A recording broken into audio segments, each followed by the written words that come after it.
Penguin Random House Audio presents Paper Girl, a memoir of home and family in a fractured America. This is the author, Beth Macy. For Liza. Those factories had heart pine floors. When I think of all the wood and people we've wasted, the piles of fire-bent metal stacked almost as high as the buildings that burned, I want to make these words into a handmade knife, tapped together in a backyard shed in Bassett or Fielddale, or a skirt sewn without a store-bought pattern, lined with a scrap of golden polyester my grandmother would have prized. Or a bird dog with a mouth so soft no training quail ever died. The loom and the finishing room held us in their spell. The lathe turned and turned, but we didn't listen. We took all the overtime we could get. Annie Woodford. Where you come from is gone. Where you thought you were going to never was there. And where you are is no good unless you can get away from it. Flannery O'Connor. It is easier to build strong children than to repair broken men. Frederick Douglass. Part 1. Schism. Chapter 1. Precipice. It was June 2023, and Silas James had just graduated from Urbana High School, 41 years after I wore that same insignia.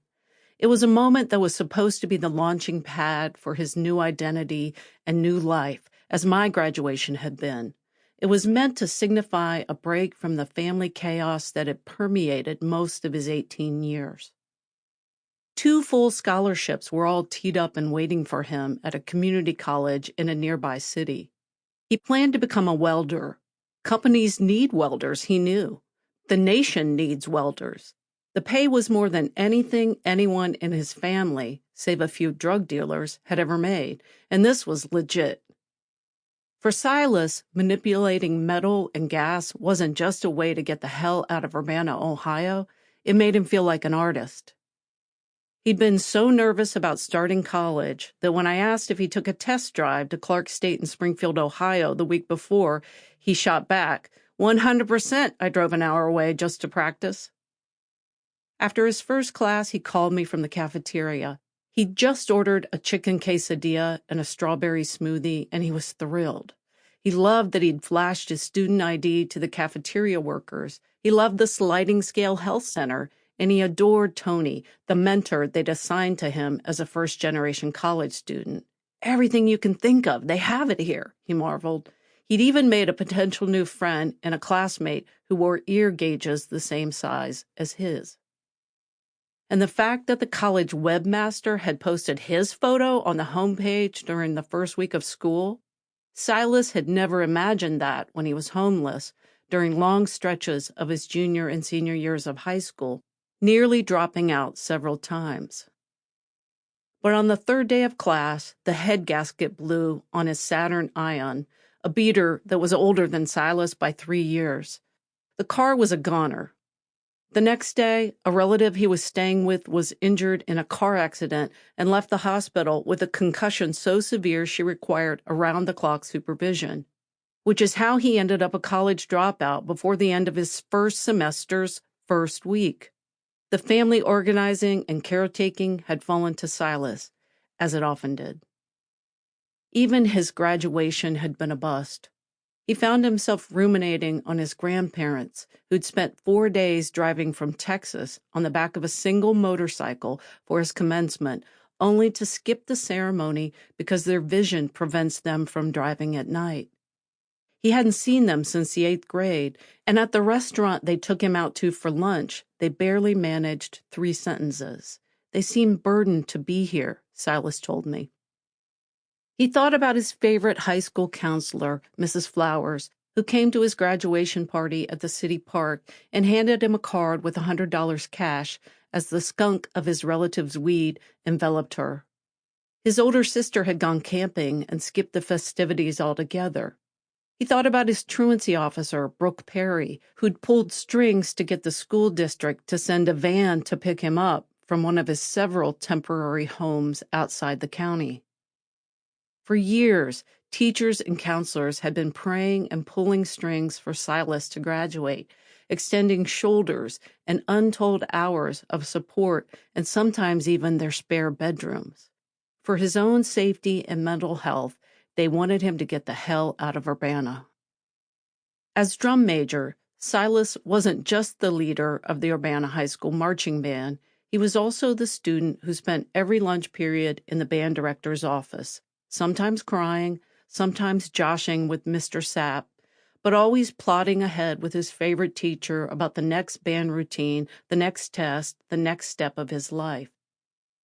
He'd pursued the drum major position his sophomore year with a single-mindedness that impressed Mr. Sapp. To become the one who led the marching band onto the field and directed songs and twirling routines, there were two requirements. You had to be able to fully execute a back bend with the feathers of your hat plume kissing the ground, and you had to fit into one of the two drum major uniforms that Mr. Sapp, with his dwindling band budget, could afford to buy. He took it very seriously, Mr. Sapp told me. He went to all the clinics, and he practiced and practiced and practiced. The small uniform fit Silas's 120-pound, 5'2" frame as if it were tailor-made. Though his legal name was still Elizabeth James, he'd become trans and changed his name during junior year. When we met in early 2023, he was 18 and just beginning to give himself testosterone injections. He picked the name Silas because it sounded like silos. He'd always been surrounded by farmland, always reveled in the way the grain storage towers punctuated the rolling Midwestern landscape.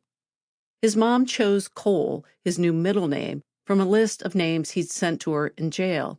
In his heart, he would always be a proudly rural kid. Mr. Sapp often still slipped and called Silas she or Elizabeth or even Shug, the name he went by for a brief period before he landed on Silas. The students all call Mr. Sapp David M. Sapp, director of bands, which is a mouthful. It's one of the many band kid jokes they make about him, along with ribbing him about his goofy ties and ever-present Crocs. I could identify with Silas. I, too, had been a student band leader at this same high school and came from a childhood with its share of chaos, addiction, and utility cutoff notices. In a region where most of the industry is based on transportation, not far from where Orville and Wilbur Wright first invented flight, I could pinpoint exactly how much a crap car limited a rural kid's ability to improve their lot. It didn't just keep you from getting back and forth to your shift job. It had the potential to keep you from arriving at a new and better life. It's not just having a car that actually starts every time that people on the other side of poverty take for granted. My mom struggled to buy me a used trumpet in the 5th grade, paying another family in town for it in monthly installments. While I have never been homeless, mainly because my grandmother next door owned the house we lived in, rent-free, I'm not exaggerating when I say it was a miracle that I left Urbana for Bowling Green State University in my mom's rusted Mustang, praying the whole way that its slippy clutch would not give out. I had the good fortune to leave town before falling into premature parenthood or addiction, both of which have saddled many of my family members for 4 generations that I know of, maybe more. As I got to know Silas, I was struck by how much harder the situation was for him than it was for me. The more time I spent back in my hometown, the more I recognized the unprecedented forces that were actively turning the community I loved into a poorer, sicker, angrier, and less educated place. It's not as if Urbana had ever been utopia for me. I was among the poorest kids in my class, and I felt it. Not just as I delivered newspapers from the back of my 10-speed, befriending people up and down the class ladder, but also on my block of South Walnut Street, where slurry voices from inside our house sometimes pierced the joyful noise of our kickball game. Sample complete. Ready to continue?